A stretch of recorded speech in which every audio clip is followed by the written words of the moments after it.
A 90-pound Rottweiler, teeth bared, muscles coiled, trapped, terrified, seconds from snapping. Adults screamed, backing away. Animal control was 17 minutes out. The dog's owner?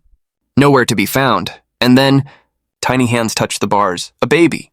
Crawling straight into the danger zone. No fear, no hesitation. What happened next? Cameras caught it all, and no one who saw it ever forgot it. The air crackled with panic, the kind that freezes blood and steals breath. Bruno wasn't just stuck. He was unraveling, every second pulling him deeper into primal terror.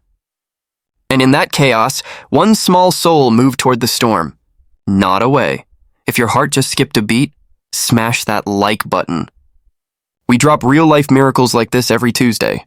Don't miss the next one. Subscribe and turn on notifications. And hey, drop your country name in the comments. We read every single one. Now, back to the moment the world held its breath. Because what you're about to witness isn't scripted, isn't staged. It's the kind of moment that rewires how you see courage, and who's allowed to carry it. Maplewood Lane, quiet, birds chirping, dew on the grass. A perfect Saturday morning, until the first bark shattered the calm.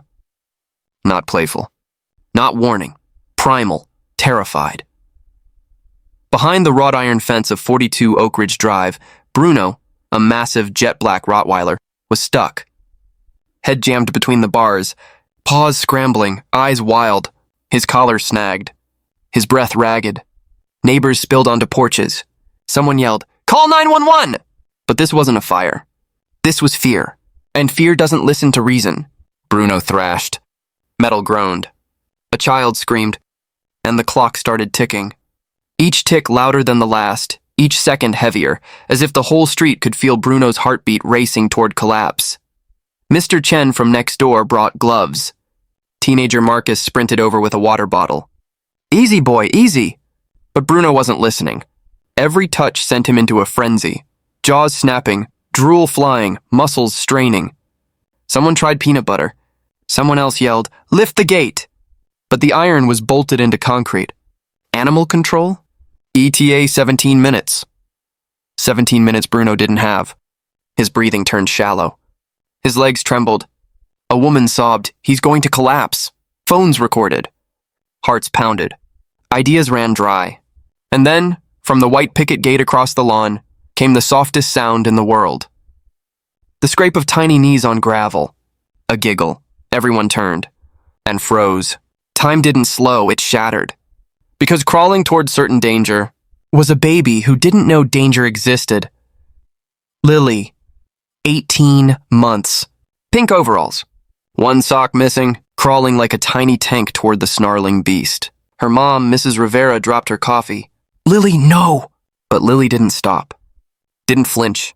She reached the gate, sat down, inches from Bruno's heaving chest. The crowd gasped.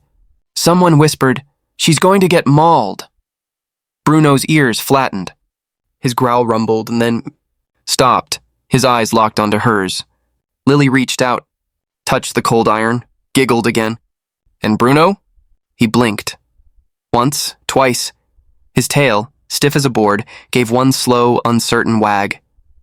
Mr. Chen whispered, "Don't move a muscle." Lily didn't. She patted the bar. Hummed a tune only babies know. And Bruno lowered his head. Not in submission, in surrender, to something older than fear, purer than panic. The baby had walked into the storm and silenced it. Marcus didn't believe his eyes. He crept forward. Bruno didn't snarl, didn't snap. Just watched Lily, steady, calm, trusting. "Okay, boy, let's get you free." With Lily still sitting there humming, Marcus slid his hands under Bruno's jaw. Mr. Chen steadied the gate. On 3, 1, 2, 3, a twist, a pull, a metallic clink. Bruno stumbled backward. Free!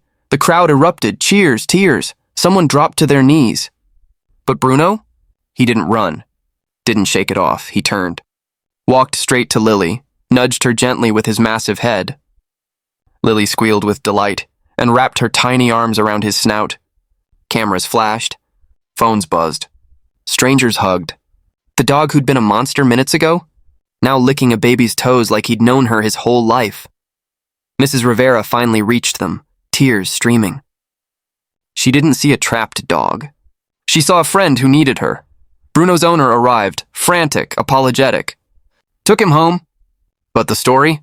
It didn't end there. It went viral. News vans came. Animal behaviorists analyzed it. Unprecedented, they said. A child's presence triggered a neurochemical calm in the dog. Maybe. Or maybe. It was simpler than that. Maybe Bruno didn't need science. He needed innocence. He needed someone who didn't see danger, only connection. The adults brought tools, plans, fear. Lily brought trust. And in that space, between a baby's giggle and a dog's sigh, the impossible became possible. Sometimes, the smallest hands hold the greatest power. Sometimes, love doesn't speak. It just shows up, crawling, unafraid. And when it does, the whole world leans in and remembers what matters. If this moved you, like, subscribe, and comment your country below. Because miracles like this, they're happening everywhere. You just have to believe. And sometimes, you just have to crawl toward them.